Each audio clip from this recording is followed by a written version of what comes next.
Assalamualaikum warahmatullahi wabarakatuh. Saya Dela Larasepta dengan NIM 701200109 akan nge-review sebuah artikel yang berjudul Rekam Jejak Muslim Rohingya di Myanmar. Langsung saja, deskripsi umum Myanmar.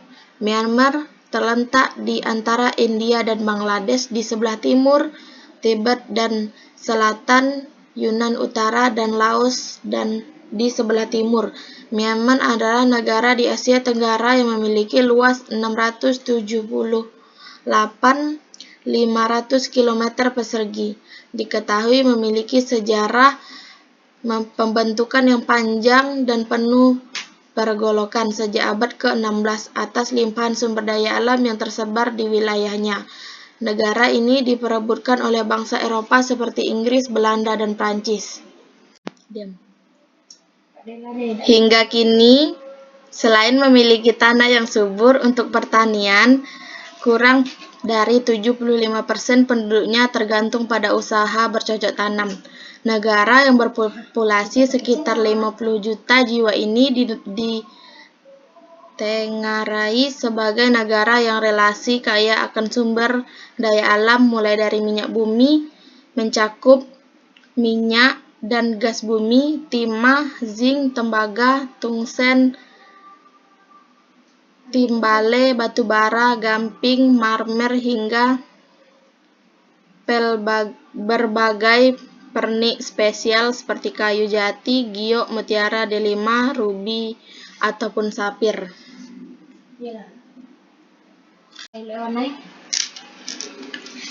Akar historis Muslim Rohingya di Arakan. Di antara berbagai pergolakan yang terjadi di Myanmar, Arakan menjadi wilayah yang menempati posisi terpenting dalam konteks sejarah perkembangan Myanmar saat ini.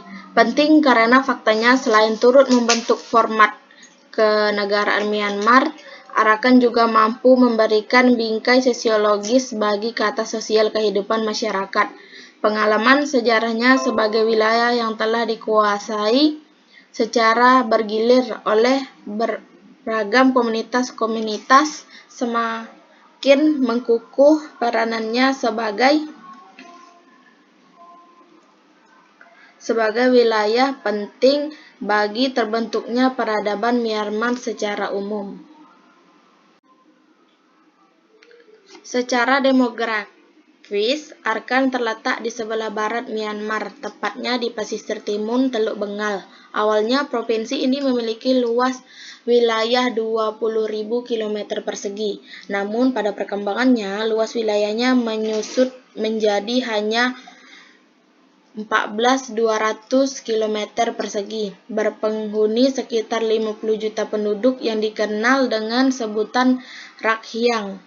Wilayah ini berbatasan dengan India di sebelah utara, negara bagian Chin di timur laut, distrik Makwe dan Pegu Timur, distrik Irrawaddy di selatan, dan Bangladesh di barat laut. Awal runtuhnya kesatuan etnis. Kondisi tersebut berlangsung hingga 350 tahun dan berakhir pada 24 September 1784 Masehi ketika Raja Bodau Paya dari Burma, penganut Buddha, menginvasi Arakan dan menguasainya. Sejak saat itu, Muslim Rohingya di Arakan berada pada posisi subordinat dan selalu mengalami perlakuan diskriminatif dari penguasa Burma, dimulai dengan upaya pengisian pelbagai infrastruktur keislaman seperti menghancurkan masjid dan mengubah dengan pagoda atau mengubah masjid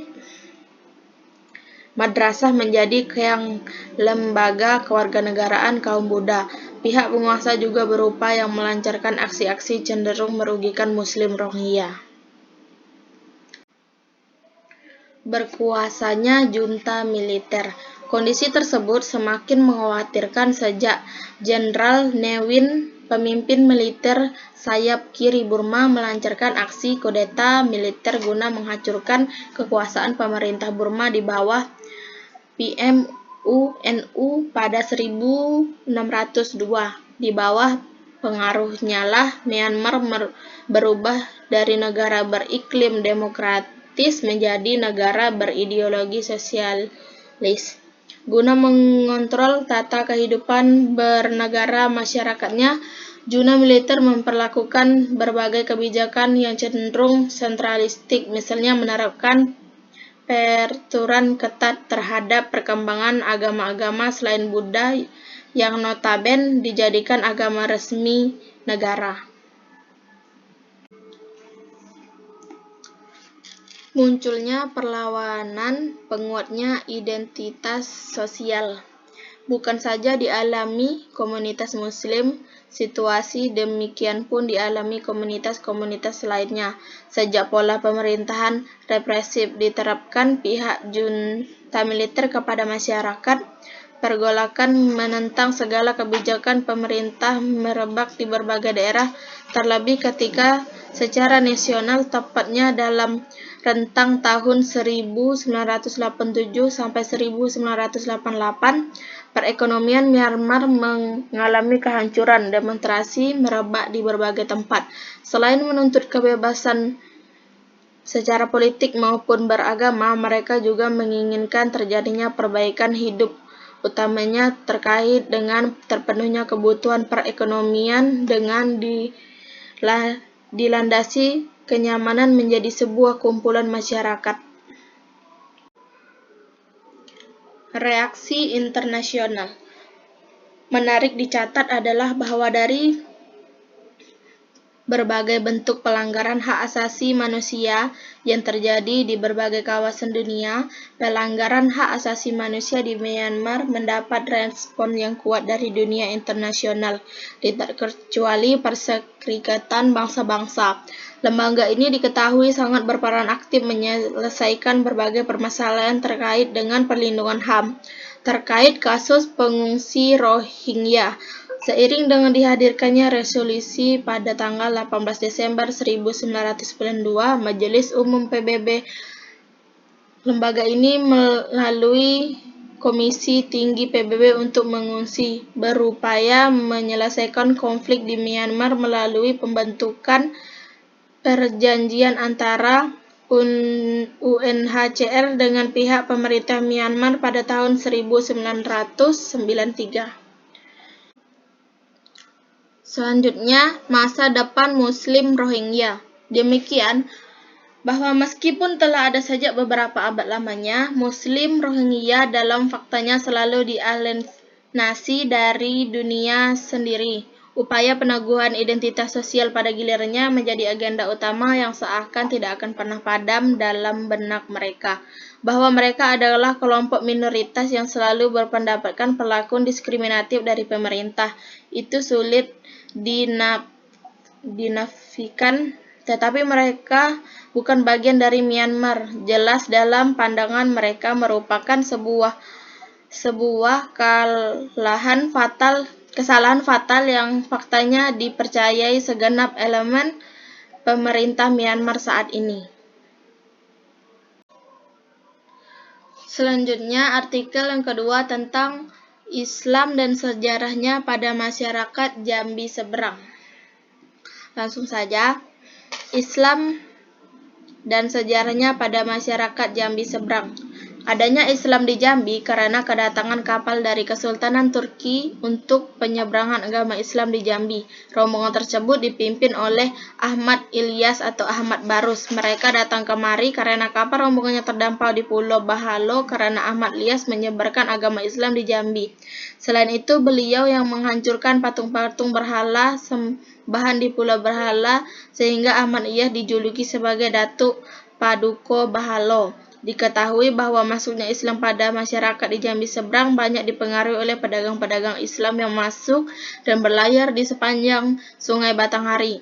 Ditemukan beberapa peninggalan dan pedagang-pedagang Arab, Persia, dan Turki menjadi salah satu bukti bahwa proses penyebaran Islam tersebut pernah terjadi. Ditambah lagi bahwa budaya Arab Melayu sangat melekat kuat pada masyarakat Jambi seberang.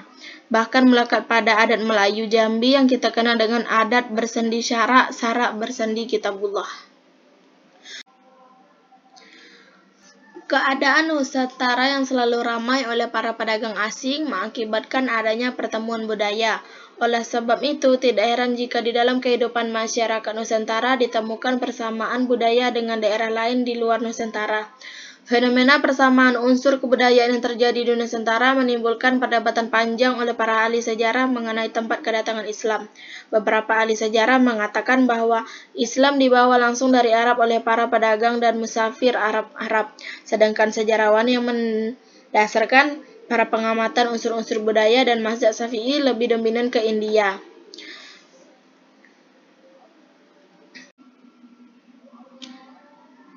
Seperti yang kita lihat pada gambar ini adalah gambar makam Datuk Paduka Berhala. Sejarah Islam di daerah Jambi seberang erat kaitannya dengan sejarah masuknya Islam di daerah Jambi. Di kalangan masyarakat berkembang suatu pendapat bahwa agama Islam telah ada di daerah ini pada tahun 1460 Masehi atau sekitar abad ke-15 Masehi. Pembawanya adalah saudagar Arab yang bernama Ahmad Salim yang kemudian terkenal dengan sebutan Datuk Paduka Berhala. Ia kawin dengan seorang raja Jambi yang bernama Putri Selaras Pinang Masak. Melalui perkawinan ini, pengaruh Islam telah masuk di dalam keraton, kekuasaan atau politik yang baru pada tahun 1615 Masehi. Diungkapkan oleh R. Abdullah, sejarawan Jambi, hasil perkawinan antara orang kayu hitam dan Putri Mayang Mungerai merupakan leluhur orang Jambi. Orang kayu hitam adalah penyebar agama Islam di Jambi pada abad ke-15. Ia putra Datuk Paduka Berhala dari perkawinannya dengan Putri Selaras Pinang Masak. Orang kayu hitam adalah pendiri kerajaan Melayu Islam di Jambi.